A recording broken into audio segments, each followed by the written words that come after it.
Bhagavata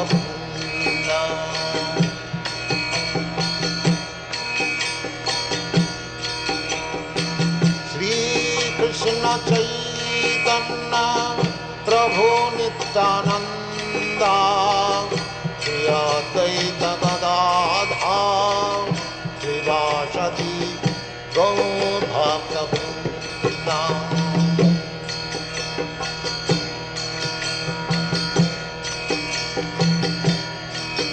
Hare Krishna, Krishna Krishna, Hare Hare, Hare Rama, Rama Rama, Hare Hare. Hare Krishna, Krishna Krishna, Hare Hare, Hare Rama, Rama Rama, Hare Hare. Hare Krishna, Krishna Krishna, Hare Hare, Hare Rama, Rama Rama.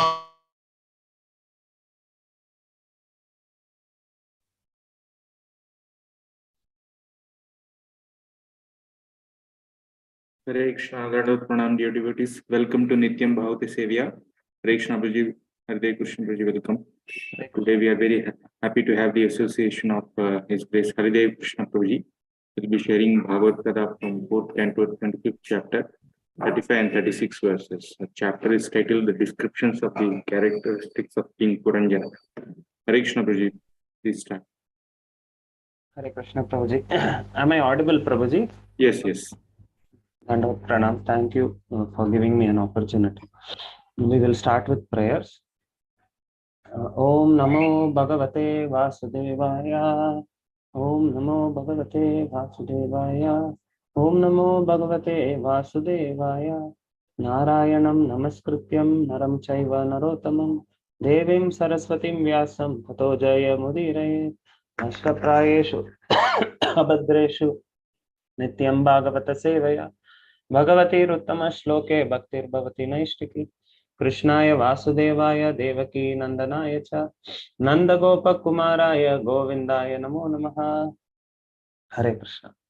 So I'd like to seek the blessings of all the Vaishnavas and thank the temple management for giving an opportunity to hear and read Srimad Bhagavatam and purify myself and try to share for the service of all the Vaishnavas whatever I was able to hear and understand. So we'll recite the shloka. Srimad Bhagavatam, 4th canto, 25th chapter, 35th shloka. Ete sakayah sakyo me nara naryascha manada suptayam mai jagarti nagoyam palayan purim. Ete sakaya sakyo me nara naryascha manada suptayam mai jagarti nagoyam palayan purim. Ete sakaya sakyo me nara naryascha manada suptayam mai jagarti nagoyam palayan purim. Translation and word-to-word meaning, translation and purport by His Divine Grace A.C. Bhaktivedanta Swami, Srila Prabhupada ki jai. Ete, all these, sakayah, male friends, sakyah, female associates, my, naraha, men, naryah, women, cha, and manada, O respectful one. Suptayam, while sleeping, Mai, I am, Jagarti, keeps awake, Nagaha, snake, I am, this, Palayan, protecting, Purim, this city. Translation. My dear gentleman, all these men and women with me are known as my friends, and the snake, who always remains awake, protects this city even during my sleeping hours. So much I know. So much I know. I do not know anything beyond this. Purport. Puranjana inquired from the woman about those 11 men and their wives and the snake. The woman gave a brief description of them. She was obviously without full knowledge of her surrounding men and women and the snake. As stated before, the snake is the vital force of the living being. The vital force remains awake even when the body and the senses become fatigued and do not work. Even in the state of unconsciousness, when we sleep, the snake or the life force remains intact and awake. Consequently, we dream when we sleep. When the living entity gives up this material body, the vital force still remains intact and is carried to another material body. This is called transmigration or change of the body. And we have come to know this process as death. Actually, there is no death. The vital force always exists with the soul. And when the soul is awakened from the so called sleep, he can see his 11 friends or the active senses and the mind along with their various desires who are compared to the wives. The vital life force remains. Even during our sleeping hours, we can understand by virtue of our breathing process that the snake lives by eating the air that passes within the body. Air is exhibited in the form of breathing, and as long as breath is there, one can understand that a sleeping man is alive. Even when the gross body is asleep, the vital force remains active and alive to protect the body. Thus, the snake is described as living and eating air to keep the body fit for life. Om Ajnana-timirandasya Jnananjana-shalakaya Chakshurunmilitam Yena Tasmai Shri Gurave Namaha Shri Chaitanya Manobhishtam Thapitam Yena Bhutale Swayam Rupa Kadamahyam Dadati Swapadantikam Vandeham Shri Guru Shri Yuta Padakamalam Shri Gurun Vaishnavamscha Shri Rupam Agrajatam Sahagana Raghunathanvitam Tam Sajivam Sadvaitam Savadutam Parijana Sahitam Krishna Chaitanya Devam Shri Radha Krishna Padan Sahagana Lalita Shri Vishakanvitamscha Nama Om Vishnu Padaya Krishna Preshtaya Bhutale Srimate Bhaktivedanta Swami Niti Namine Namaste Saraswate Deve Gauravani Pracharine Nirvishesha Shunyavadi Paschatya Deshatarine Namo Mahavadanyaya Krishna Prema Pradayate Krishnaya Krishna Chaitanya Namane Gauratushe Namaha He Krishna Karuna Sindhu Dinabandhu Jagatpate Gopesha Gopika Kanta Radha Kanta Namostute Tapta Kanchana Gaurangi Sri Radhe Vrindavaneshwari Vrishabhanu Sute Devi Pranamami Hari Priya Vancha Kalpatarubhesya Kripa Sindhu Bevacha Patitanam Pavanebhyo Vaishnavebhyo Namo Namaha Jai Shri Krishna Chaitanya Prabhu Nityananda Shri Advaita Gadadhara Srivasadi Gaura Bhaktavinda Hare Krishna Krishna Krishna Hare Hare Hare Rama Rama Rama Hare Hare Hare Krishna. So I would like to seek the blessings of all the Vaishnavas again. This is a very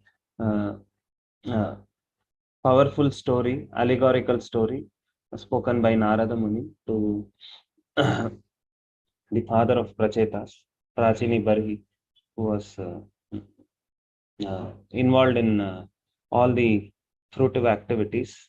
And it's also a story which very heavily preaches against the ill effects of sense gratification. So, which a sadhaka is struggling to conquer the desires of the mind and the senses. So it's a subject matter that I certainly am not fully realized about. I'm not free from sense gratification. It's a very deep subject matter. I will try to share for my own purification and for service of Vaishnavas. So, here, Narada Muni is explaining how this Puranjan, although he is like a big hero, very powerful. He becomes captivated by the beauty of the woman, and he's interested about the woman and who are the friends who are surrounding the woman and the snake. And we see here that although Puranjan had asked the lady, who are these? We see that she does not have proper understanding about her friends. And um, uh, even the snake that way. So here Prabhupada says in the purport that the 11 friends are like the active senses and the mind, and the wives of the friends are like the desires. So many a times we have heard um, this famous analogy that even though a person may give up his home, he may give up his wife, he may give up his children, etc., and go to the forest alone for meditation, he's still not alone, because he goes with the 6 wives who are pulling him in different directions. And the 6 wives are the 6 anarthas: kama, krodha, lobha, mada, matsarya, moha, like that. Same way, the uh, uh, the person is filled with so many desires. And here we can see the 11 friends, they are having their wives, and the wives are filled with the wives are nothing but lot of desires. So the 11 senses are working very hard trying to find happiness. And it is the nature of this world. This Prabhupada writes in, I think, Ishopanishad, maybe. I'm not able to recollect, in one of the books, or maybe on the way to Krishna book. In that, Prabhupada writes that root cause of all our suffering in this world is sin. Because when we perform sin, naturally there has to be suffering. And why do we perform sinful activities? Because of avidya, or ignorance. And why are we ignorant, although we are supposed to be Satchidananda? Why? Because the nature of the material world is, it puts the living entity to forgetfulness, because we ourselves have come with a desire to enjoy independently of Krishna. So the material world is characterized by forgetfulness of the real truth. So therefore, Prabhupada emphasized regular association, Nityam Bhagavata Sevaya. Daily one should read, hear, associate, because in this world it is very easy to forget good values and principles, and very difficult to give up the unnecessary values, ideologies, etc. So we can understand that forgetfulness is what has kept us in this material world, and therefore we should regularly remind us ourselves about the ill effects of sense gratification. How by satisfying the senses one can never be satisfied, etc. And Prabhupada himself, in the lecture to this verse, second chapter, 69th verse, which says how I'll just open that verse.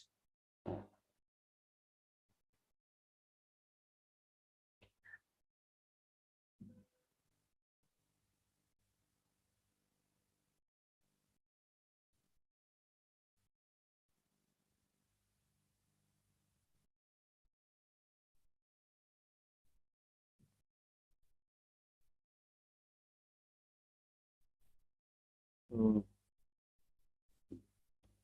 Prabhupada is speaking in one of the lectures on this verse, very nice analogy. It also comes in the 11th canto, where this uh,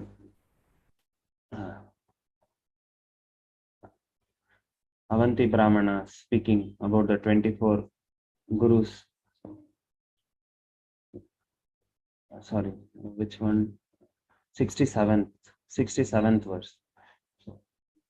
Indriyanam hi charatam yanmano anuvidiyate tadasya haratik pragnam vayurnavam ivambasi. So here Krishna is saying, just like a strong wind sweeps away a boat on water, even one of the roaming senses on which the mind focuses can carry away a man's intelligence, like that. So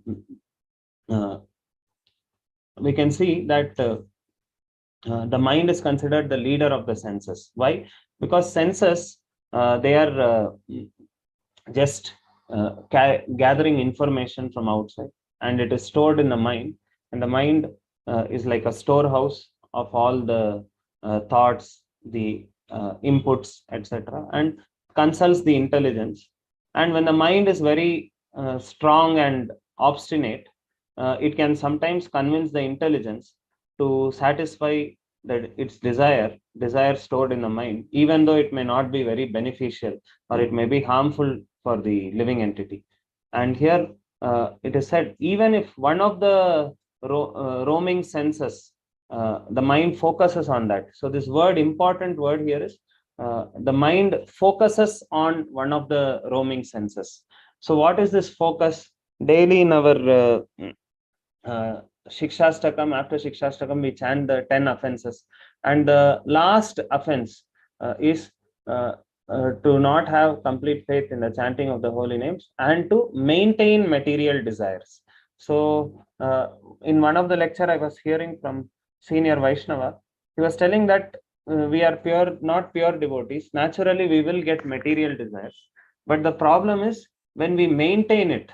Maintain means we are regularly munching on fulfilling that desire. We are focusing our mind again on that desire. Then what happens is, then we become determined to do that activity. Just like in the previous shlokas itself, it is said, how does one develop an intense desire to enjoy? It all starts with dhyayan, dhyayato vishayam pumsaha.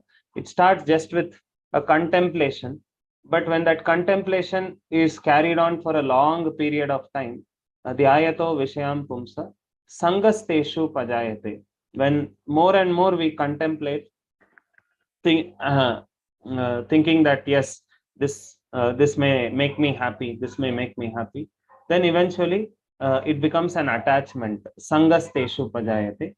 And when that attachment develops manifold, it becomes into obstinate lust, and then lust surely in this world cannot be fulfilled, because the more we have, the more we feel we need, the hankering increases. And because everything in this world is for a very short period of time we get that experience, we are not fully satisfied, then we think, okay, I need more, like that, and eventually we get frustrated. So that leads to anger. So there also, the important thing spoken is, yes, sadhaka means we will get material desires, but we should not maintain it for a long period of time. As soon as it comes, we should immediately try to deviate that material desire with some or replace it with some other useful spiritual desire, like that. So Prabhupada in that lecture says how even one of the roaming senses can cause death of a living entity. And Prabhupada gives the example of the fish. The fish has a weakness of the tongue, and because the fish has an uncontrolled tongue, and the mind is determined now to satisfy the desires of the tongue, the fish gets killed because it goes and attaches itself to the bait of the fisherman, hoping that this worm will satisfy me. And as it eats the worm, there is certainly pleasure, but as it goes deeper into the neck, then the hook actually captures the fish and the fish is killed. So this is the nature of sense gratification. It draws us into doing the activity, and as we go do it more, we eventually get killed in our spiritual practices and even in our so-called physical well-being and mental well-being also. So this is the nature of uncontrolled tongue. And the next example is about the sight, how the firefly is very much attracted to all bright objects, but the most bright object, unfortunately for the firefly, is red hot fire. So it thinks that there is something very nice, and it goes running towards the fire, only to be burnt in the fire. So the firefly had a weakness of the eyes and it was killed. And similarly, the deer has a weakness of the ears. And that is the technique that the hunter uses to capture the deer. Play some nice music, the deer gets mesmerized by it, and then eventually the deer is caught and killed. And the nose, the honeybee or bumblebee has the weakness of the nose. So it likes to go and inhale the fragrance of the fragrant flowers in the forest. And unfortunately for the bee, one of the most fragrant flower in the in the forest is one flower called Ketaki flower. Ketaki flower is what is so wrong about the Ketaki flower. Although it is very fragrant, it is an insectivorous plant. So the honeybee goes inside the flower and it's just taking in puffs of fragrant air. And as it is taking in the puffs of fragrant air, it is able to see that the flower is slowly closing and closing, and it is about to kill that kill that insect. But the insect is so captivated by this fragrance, it thinks, let me have one more puff and then I can go out, because it's so intoxicating. Just one more last, one more last. Sometimes I tell our students that the next day they will have exam, and there will be some cricket match or some sports or something happening in the TV, and they think one more over I will watch, one more hour I will watch, and at the same time they know that their exams are coming close. They're not going to be happy by spending time. But because of that experience, they continue little more, little more, little more, only to eventually land in frustration. Same way here also, it happens that eventually one lands into death. So that is the weakness of the nose or the sense of smell. The honeybee is killed.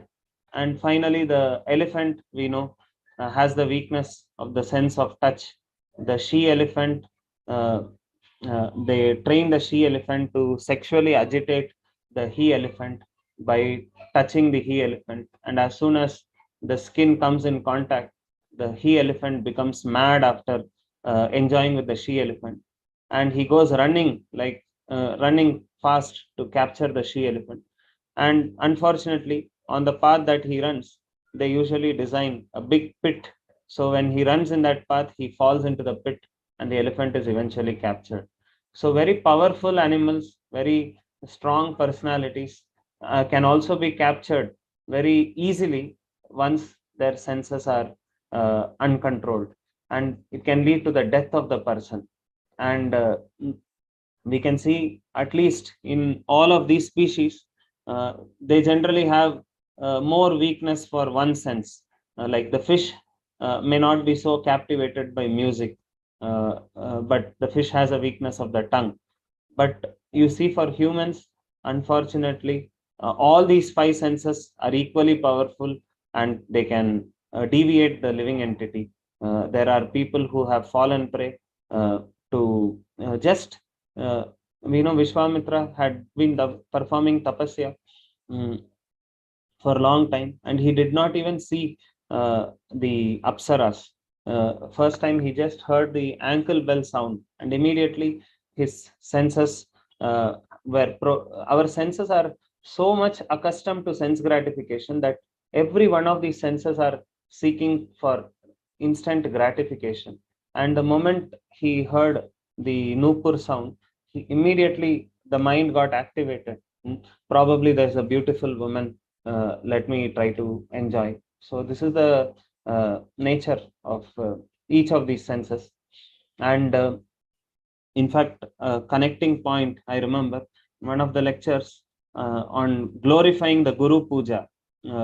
We say Sri Guru Charana Padma. So in that verse, the senior devotee was asking, why do we say Guru's feet is Charana Padma, lotus?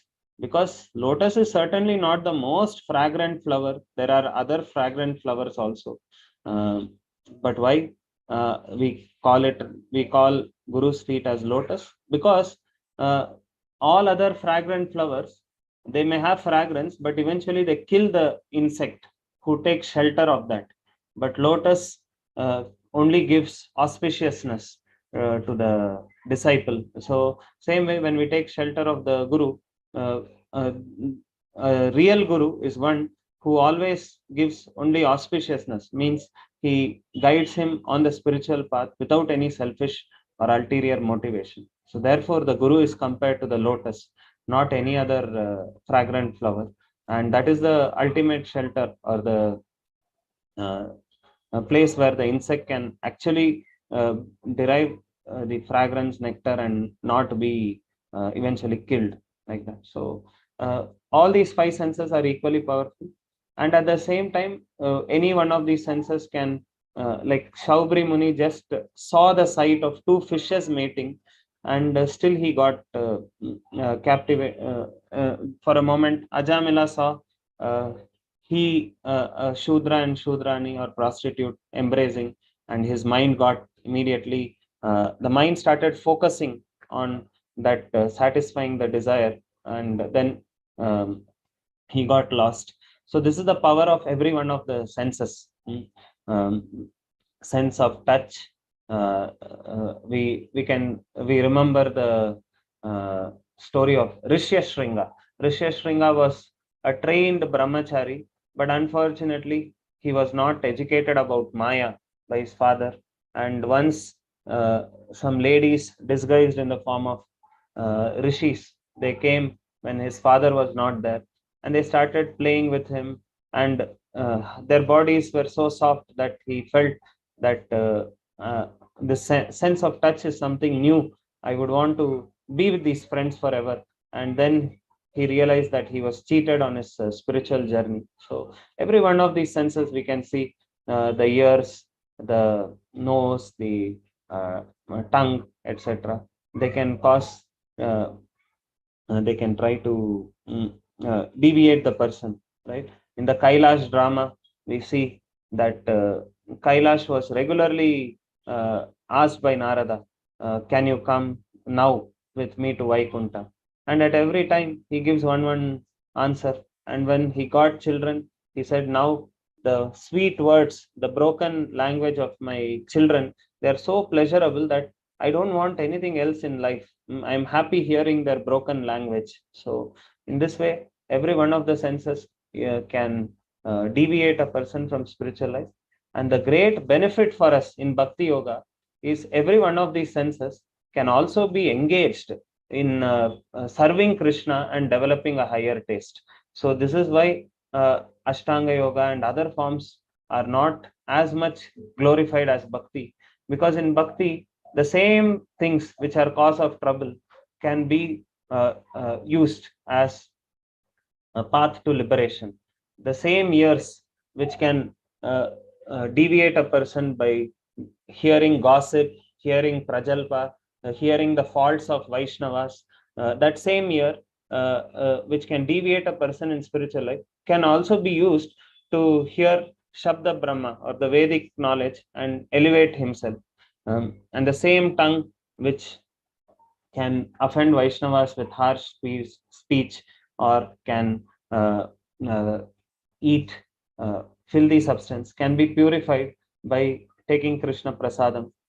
In fact, that famous verse of Ambrish Maharaj, we see where Savai Pumsa, Savai Manak Krishna Padara Vindayor, Vachamsi Vaikunta Gunanu Varnane. In that it said every one of the senses, the sense of touch, yes, by touching the feet of elevated Vaishnavas, by dressing the deities, by dressing Srila Prabhupada, massaging the bodies of the lordships, the sense of touch can be purified by touching the feet of elevated Vaishnavas, by holding the hands of Vaishnavas and dancing together. So sense of touch can be purified, sense of smell, sense of uh, hearing, everything can also be engaged in Krishna's service.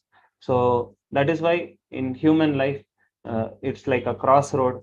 We can either choose to engage our senses in one of these two, and based on that, our destinations are decided.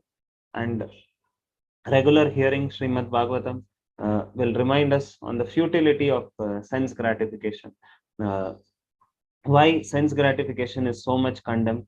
Krishna himself tells in the Bhagavad Gita, uh, ehi samsparsha jat hoga dukkha yonaya evate, adya antavantatu kaunteya. So again we should recollect and remind ourselves, yes, the sense gratification may give me initial instant pleasure, but it has a beginning and it has an end.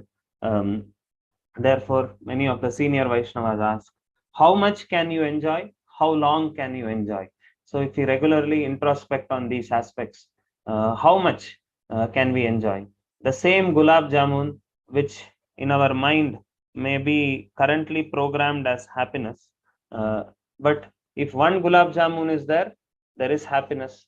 If another gulab jamun is given, the happiness reduces. If the third, fourth, fifth, the sixth, and we go on eating gulab jamuns more and more, eventually that same thing which initially our mind had programmed will give us happiness becomes the source of misery. So this is the nature of all material objects, that our mind is now conditioned thinking, if I have this in lot of quantity, uh, it will be uh, uh, happy. May it be gulab jamun, may it be our uh, bank balance, or anything. We think more and more I have, I will be, but that same thing becomes a source of suffering or misery. So more and more we hear, and we are sincere and praying to Krishna. One fine day Krishna will also give us that realization that these objects may not fulfill us.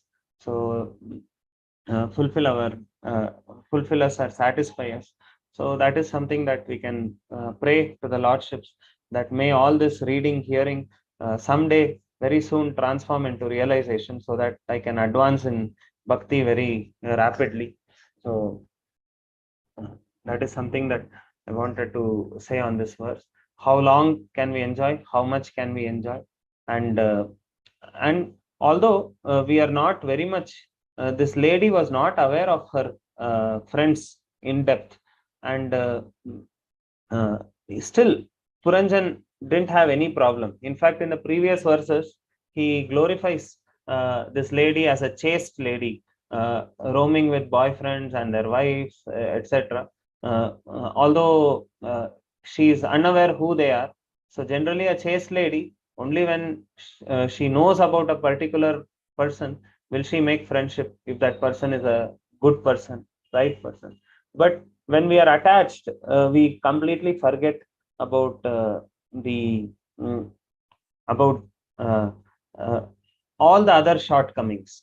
That is why we hear this saying, love is blind but marriage is the eye opener. Sometimes in movies they show love means romance. In romance, because he's so much sensually agitated, except the bodily beauty of the woman, he doesn't see all other things, her desires. And then he thinks that she will fulfill my desire of enjoying, and he gets married, and then he realizes that she is fulfilling my desire of bodily enjoyment, but in order to do that I have to fulfill a whole truckload of desires that she has. And then he because everyone in this world, we are all selfish by nature.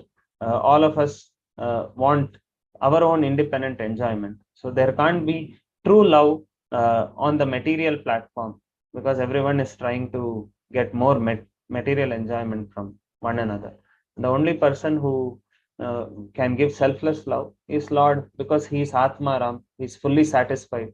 And of course the elevated devotees, when they are in touch with the Supreme Lord, they also become Atmaram. And because they are also fully satisfied, they also can love and give us their love selflessly, because they don't need anything from us, they are already fully satisfied. So um, here we can see how strong attachment covers the living entity with all knowledge, whatever knowledge he has. And one more interesting thing, that in one of the Bhagavatam classes, Sankarshan Nitai Prabhu was also sharing. I would like to recollect. So once this happened in Italy, some devotees, uh, they had gone for a week long Harinam in the hot summer season in Italy. And it was announced that on the last day, we will have a beach bath. So the devotees had kept this in the mind for the whole program, and they were eagerly anticipating for the last day where they could enjoy in the beach, taking nice bath. And it was the evening, very cool breezes were coming on the last day. It was the most right time to go and enjoy in the beach. And the devotees, because the whole week they had been thinking about fulfilling this desire, they developed very strong attachment to fulfilling this desire, and everyone went into the beach. And as soon as they went into the beach, uh, the jellyfishes started stinging them. And in Italian language, I think they started saying matusa, matusa, like that. And those who didn't come into the beach, these others were warning them, don't come here, don't come here, we are struggling, we are struggling. But in spite of the devotees who were on the shore hearing their warnings, they also went in. Why? Because they saw, although these people are saying they are struggling, they are also not coming out. Maybe there is little bit of pain, but there's a lot of happiness. And these people also went in, and they also got stings, and all of them were struggling, but none of them had the determination to come out. And then Maharaj, Radhanath Maharaj was actually mentioning in that class, saying that why the devotees were not able to come out, although they were suffering, was because they had maintained this material desire for a long period of time, and now that has become into a strong obsession that I want to enjoy. And even though there were sufferings, because they were so much wanting to satisfy that desire, they went on taking the suffering for fulfilling their long cherished plans. So many a times in our life also, we may make so many plans to improve our business, to improve our material life, etc. And sometimes, this I'm practically saying for myself, Krishna may again give some indications saying that by doing all this, you're not probably progressing in bhakti. You're only suffering more and more. But because we are attached to our desires and plans, that I want to make my life in this way, although repeated instructions in the form of jellyfishes come, repeated experiences come, we still go on thinking, no, probably. So this is the dharma sankat for most of the devotees. Whether we on one hand know that perseverance is the key to success, whether it is spiritual life or material life. So what is Krishna trying to show here? Is Krishna trying to show that be patient, eventually it will succeed? Or is Krishna trying to show that no, you are putting in too much of prayas, maybe this is not the right thing? So at such times, more and more we can be prayerful, we can consult the senior Vaishnavas. Maybe they will throw some light and direct us properly.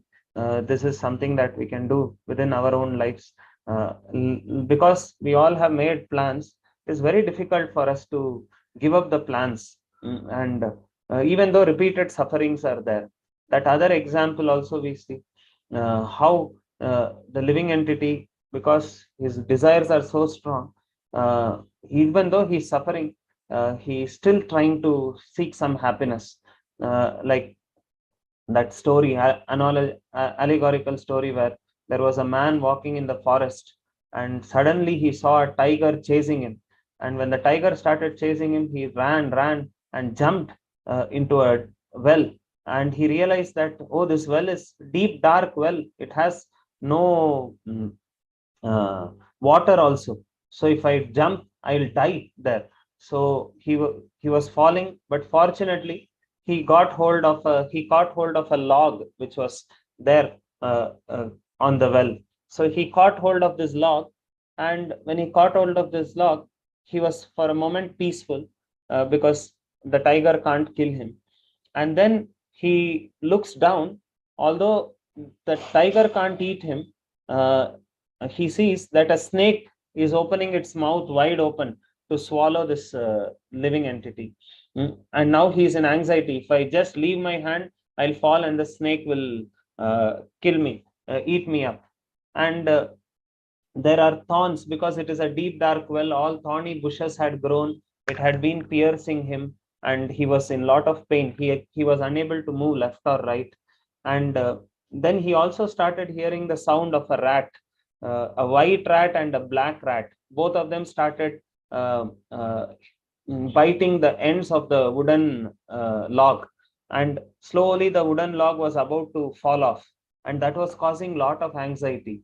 This white rat and the black rat was eating it, and he was in so much anxiety because above there is tiger, he can't go back. Below there is a snake, and he can't move left or right because thorns are piercing him. And there is the black rat and white rat, which is also making the log thinner and thinner, eventually to fall into the snake's mouth. So much anxiety he has. But at that moment, he sees one drop of honey falling on his tongue. And then, in spite of all this difficulty, he completely forgets all of them. And now he's focusing on how to get the next drop of honey. And he's eagerly waiting, where is the honey coming from? And trying to move here and there, even though there are some bruises happening, to get the next drop of honey. So this is how Maya Shakti is so powerful. It completely covers up the living entity and makes him forgetful of all the sufferings by giving one cheating drop of happiness. So the analogy there is, tiger is like the Durga Devi or Maya chasing the living entity, and and then the living entity falls into this material world, which is like a deep dark well. And in this, the thorns are the threefold sufferings which we get for any material endeavor that we do. Along with little happiness, lot of suffering is given. So that is the threefold miseries. And the black rat and white rat are like the day and night, which diminishes the life of the living entity and makes him fall deeper and deeper, and eventually into the snake of death. Like that, the snake is compared to death. So even this we can see that the nature of Maya Shakti is so powerful. We can only pray to Krishna and completely take shelter of Krishna, so that we can overcome this Maya Shakti. And at the same time, we know that the Atma or the vital force is there with us throughout. But many a times we completely neglect that person. The other story that comes to my mind is that one we have heard a person having four wives. The first wife was very beautiful. Different descriptions are given, and the fourth wife was not very much famous or not known to many people and was not so beautiful. So the husband completely neglected the fourth wife, and when the husband died, the first wife, she didn't even come to the graveyard, like that. And the second wife actually went until the graveyard. That way it comes. And the last wife actually enters into fire along with the husband's body, like that. So in this way, we also think that by satisfying my body, I will be happy. And by satisfying my relatives, I will be happy. But these are all compared to the different wives. The first wife is the actual wife, the wife of the husband. She didn't even go to the graveyard. Then the second wife is all the relatives, friends, etc. They may come till the graveyard, like that. And the last, which enters into fire, is the Atma, because the Atma always accompanies the Paramatma. The Paramatma always accompanies the Atma throughout, wherever the Atma goes. But many people, we neglect to hear the words of the Paramatma. If we try to satisfy him, he is the true companion for all of us.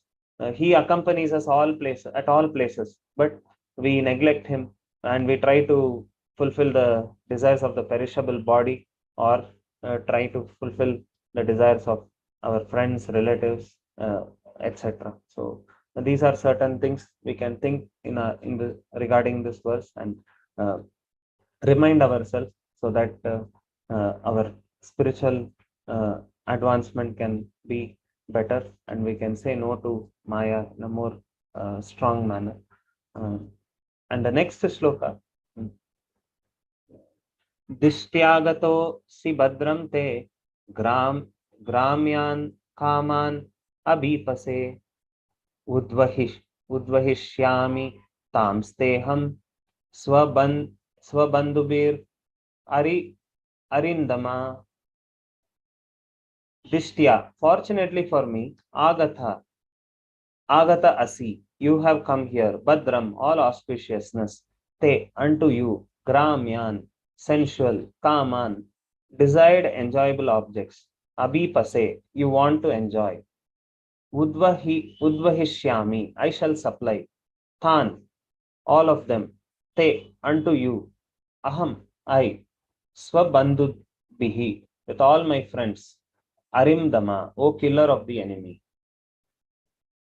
Translation and purport by His Divine Grace, A.C. Bhaktivedanta Swami, Srila Prabhupada ki jai. O killer of the enemy, you have somehow or other come here. This is certainly great fortune for me. I wish all auspicious things for you.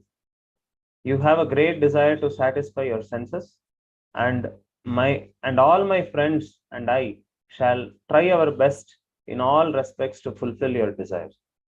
Purpose.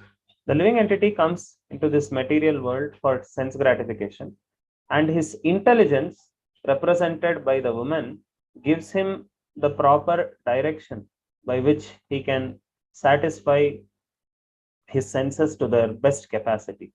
In actuality, however, intelligence comes from Super Soul or Supreme Personality of Godhead, and he gives full facility to the living entity who has come to this material world. As stated in the Bhagavad Gita, Vyavasayatmika buddhi ekeha kurunandanaha bahushakahe anantasya buddhayo avyavasayana. Those who are on the spiritual path are resolute in purpose and their aim is one. O beloved child of Kurus, the intelligence of those who are irresolute is many branched. When a devotee is advancing towards spiritual realization, his only aim is the service of Supreme Personality of Godhead. He does not care for any other material or spiritual activity. King Puranjana represents the ordinary living entity. The woman represents the ordinary living entity's intelligence. Combined, the living entity enjoys his material senses, and the intelligence supplies all the paraphernalia for his enjoyment. As soon as he enters the human form, the living entity is entrapped by a family tradition, nationality, customs, etc. These are all supplied by Maya of the Supreme Personality of Godhead. Thus, the living entity, under the bodily conception of life, utilizes his intelligence to his best capacity in order to satisfy his senses. So here, Prabhupada is mentioning, we know that intelligence is called the next door neighbor to the soul. The soul's perverted desires, because of the false ego, the soul first gets the false ego covering, thinking that I am independent of Krishna. I want to independently enjoy from Krishna. And because of this false ego, immediately he is given material intelligence, which gives him constant plans on how to fulfill his independent desires. So when the devotee is advancing towards spiritual realization, our main aim, Prabhupada saying, should be only spiritual activities, not material. And however, when the living entity is enamored by material desires, then the material intelligence gives him plans. Just like this woman is telling, woman here is representing the intelligence. She's telling, along with my 11 friends, which means along with the 11 senses, I will try to keep you happy because you have come here to enjoy independently of Krishna. So we will try our best to satisfy you, like that.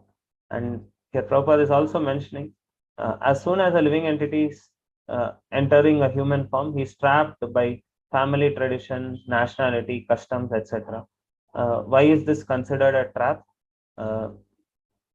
Because we know how a living entity gets a certain type of body. Karmana daiva netrena, jantur dehopapatyate. So based on karma, based on his karma and karma, based on his desires and his karma.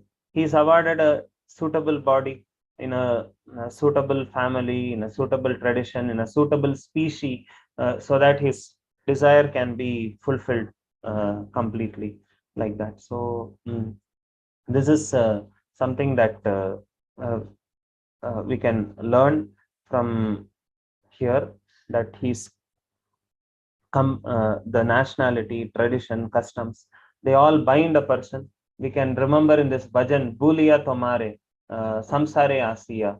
In that, the living Bhaktivinoda Thakur is saying, when I was in the womb, I was completely aware of my precarious position.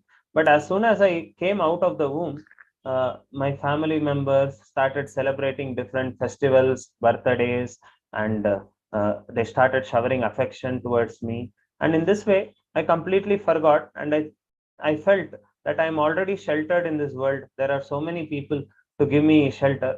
But only in the old age now, I realize that none of them have actually been able to give me shelter, because now I see that death is approaching, and none of these people can actually protect me, like that. So, in the same way, in a certain nationality, certain family, certain tradition, we have certain strong ideologies of feeling this is what is going to give me happiness, like that.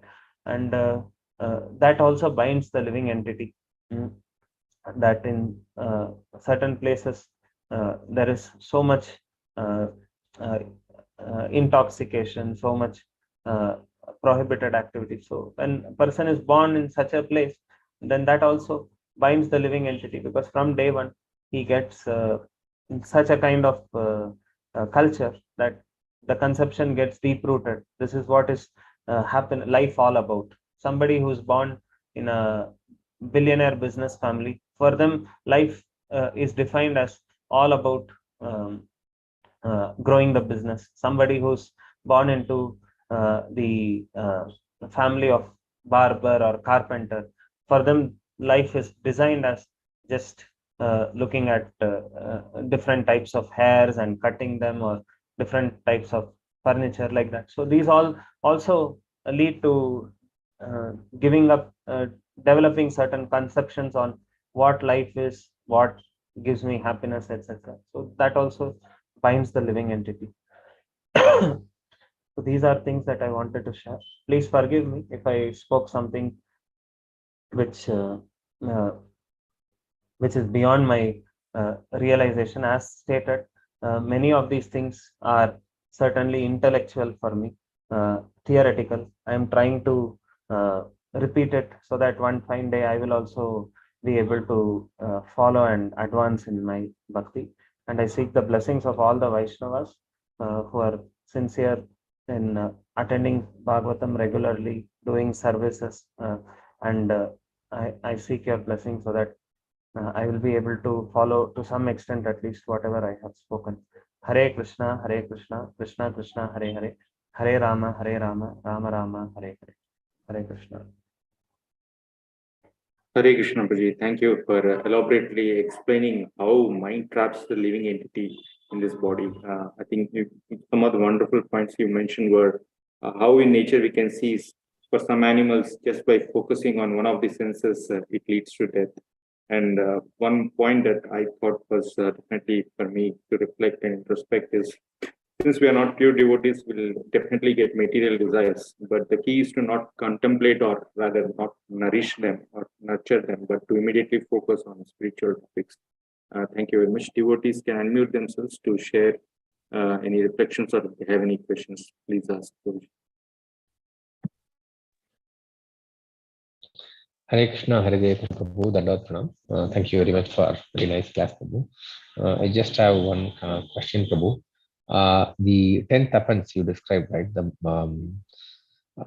not having complete faith and continue to maintain material attachments. The second part, can you elaborate that again, Prabhu? I did not understand that well. Means maintaining material desire means contemplating and eventually making plans how to fulfill the material desire. Just like Radhesham Prabhu was once mentioning, if you carry a brick for sometimes we carry a brick and transport it to the other side, because then it won't pain our hand so much. But when we go on holding the brick for a long period of time, then it starts pain. Our hands start paining, and eventually we have to keep it down. So sometimes when desire comes, we just don't munch on it and make plans on how to fulfill this desire.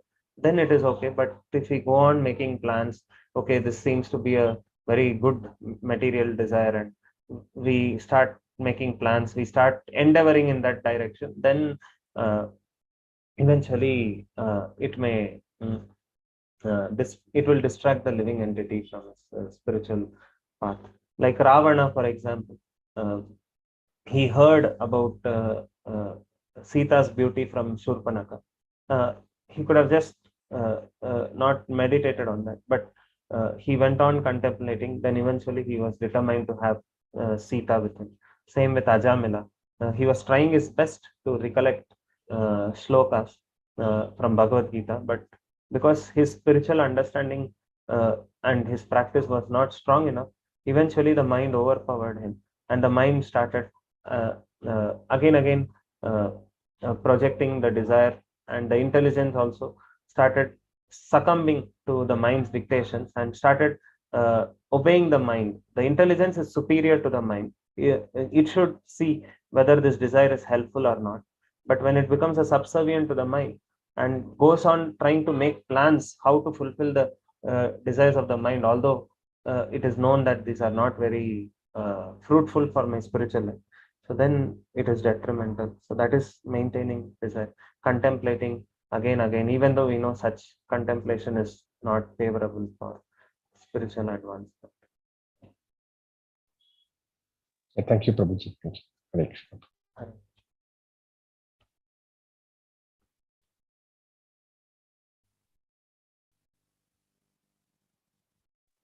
Hare Krishna, Prabhuji. Dandavat pranams. Hare Thank Krishna. you very much for the wonderful class, Prabhuji. That your explanation that long cherished desires is what doesn't allow us to get out of this material entanglement and the sufferings is a great eye-opener, Prabhuji. Thank you very much. Prabhuji, what does the white rat and the black rat represent, Prabhu? White rat is the day, black rat is the night, and with every day and night, our lifespan goes on reducing. So that log which is getting bitten and becoming thinner and thinner is like our ayushya. And once our ayush is over, then we fall into the well, and the snake of death devours us like that. Okay, thank you very much. Thank you. Dandavat pranams. Okay. Hare Krishna, Prabhu, Dandavat Pranam. Prabhu, Dandavat. if we are not able to recollect or remember things, is it because of the anarthas in us?